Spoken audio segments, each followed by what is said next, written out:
Tuloy ang gagawing pag-repatriate ng pamahalaan sa mga Pilipino na gusto nang umuwi ng bansa dahil sa tensyon sa gitnang silangan. Ngayong araw nga ay dumating na ang ikalawang batch ng mga Pilipinong sinundo sa Middle East. Yan ang ulat ni Denise Osorio. Dakong alas 7:12 ng umaga, lumapag sa Ninoy Aquino International Airport ang chartered Philippine Airlines Flight PR8502 mula Riyadh, Saudi Arabia. Sakay ng eroplano ang 343 pasahero. 328 dito ay mga OFW at kanilang mga dependent, kabilang ang mga baby at toddler. Kabilang sa mga nakauwi ang mga distressed OFW mula sa mga bahay kalinga ng pamahalaan.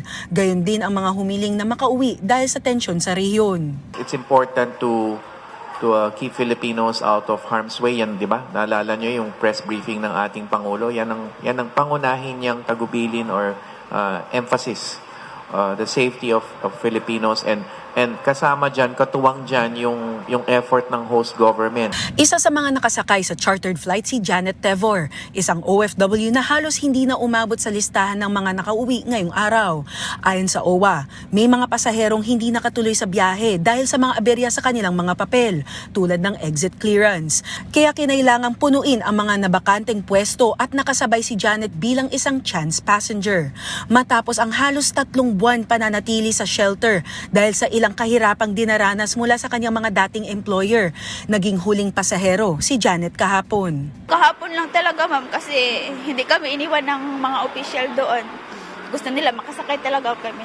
Nakasabay talaga ako, ma'am, last passenger. Mababait po sila na mga staff. May pagkain po, nagbibigay ng hygiene, lahat po ng concern mo. Ano po nila. Sinalubong ng DMW, OWA, DOH, DSWD at ng kanilang mga support team para agad na maasikaso ang mga repatriates. May nakahandaring tulong para mapadali ang kanilang pag-uwi sa kanilang mga lalawigan, kabilang na ang bus fares at local flight tickets, pansamantalang matutuluyan kung kinakailangan, at iba pang post-repatriation assistance. Sa loob ng 1 linggo, halos 1,000 OFW na ang natutulungan makabalik sa bansa sa pamamagitan ng mga chartered flight, commercial flight at iba pang hakbang ng pamahalaan.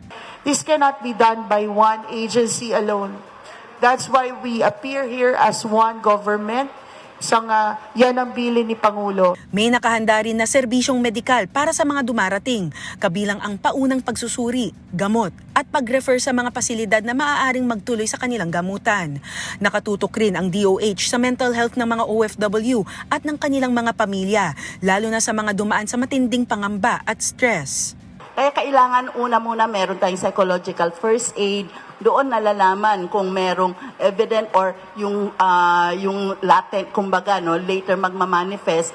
So, doon po makikita kung saan siya dapat i-refer. Okay? Meron kasi yung kailangan ng hindi lang counseling, meron ding gamot talaga, kailangan. Or meron yung kailangan talaga dalhin sa facility. So, depende dun sa evaluation. Bukod sa agarang tulong, may mga nakahanda rin na programa para sa reintegration ng mga umuuwing OFW, kabilang ang hanap buhay, pagsasanay, at iba pang uri ng suporta. Bukas naman, nakatakdang dumating ang 50 mga OFW na nanggaling ng Kuwait. Denise Osorio, para sa Pambansang TV, sa Bagong Pilipinas.